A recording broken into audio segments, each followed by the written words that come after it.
Hey gang, welcome to another edition of Doc Schlock by request, where it's a review of the movie Return to Horror High.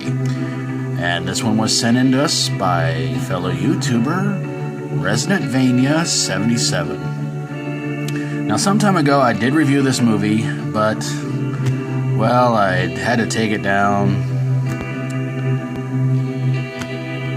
You know, I don't really remember why, but we're not here to talk about that. We're here to talk about this movie. In 1982, a high school in Crippen, California had been known for a bunch of murders that happened around the high school, and the killer was never found. So several years later, a film crew decides to go there to film a movie to kind of, I guess, cash in on the whole thing that happened. And of course, sometime after they get there, crew members, stars, caterers start disappearing left and right.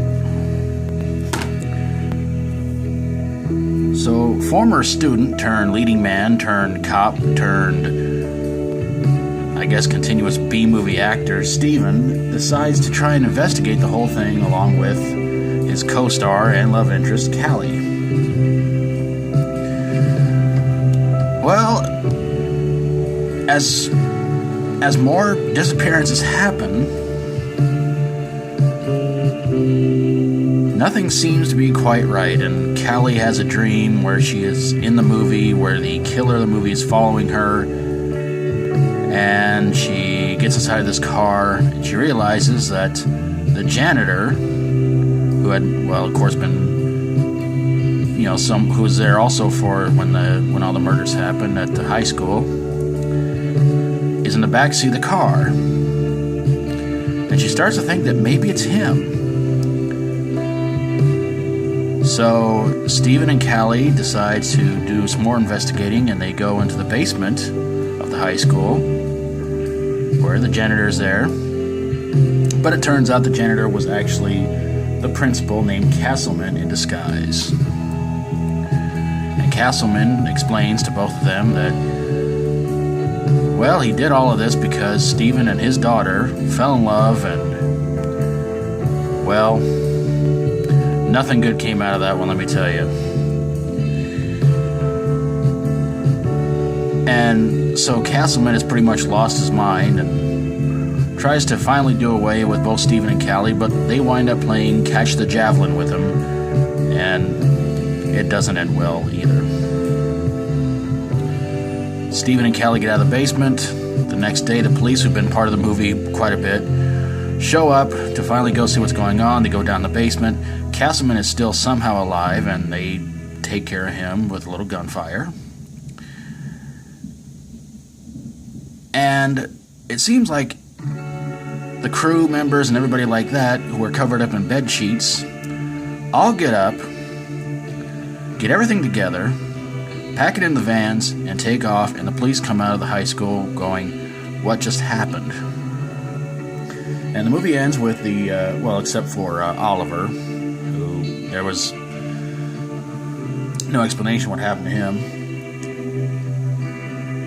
The movie ends with Arthur, the screenwriter, getting ready to work on a new screenplay, when he's interrupted, and he looks up, and he says, "Dad," because it turns out his dad was, of course, the principal. The movie stars Alex Rocco, Maureen McCormick, Marsha, George Clooney, and Philip McKeon, who you might remember from the old TV show Alice. So why did this movie suck?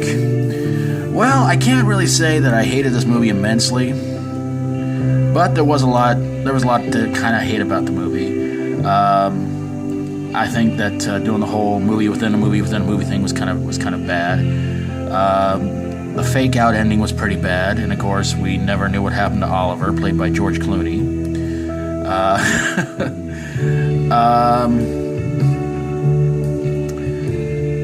It's a pretty decent horror comedy. I mean, it's a lot of fun, but it tries to take a lot of twists and turns to where you feel really, really confused, and then when they do that cop-out ending, the one I just mentioned a little while ago, you really kind of feel like, in a way, that this whole movie was just a little ridiculous. But I'll give it this much: it didn't have the ending that I hate most of all, and that is, the whole movie was just a dream.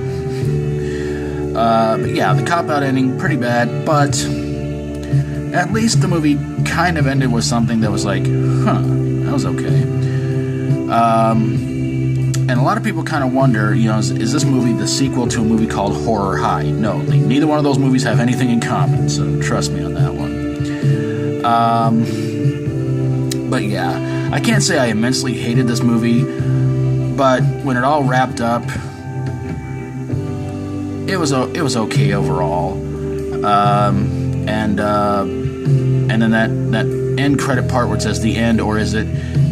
Pretty sure it has been for a long time. This movie's about 30 years old, and there's no plan of a sequel as far as I know. But there you guys have it, a review of Return to Horror High. Special thanks to Resident Vania 77 for his request, and hope you guys go check out his channel and subscribe to him as well. And hey, if you like my videos, always feel free to subscribe. If you got a horror, sci-fi horror, comedy horror, or fantasy horror movie that took place in a high school, or maybe a grade school, or maybe not at a school at all, and just made you want to just quit going to school, send it my way and I'll get on it ASAP. Thank you guys so very much for watching, and until next time, as always, stay strong and rock on.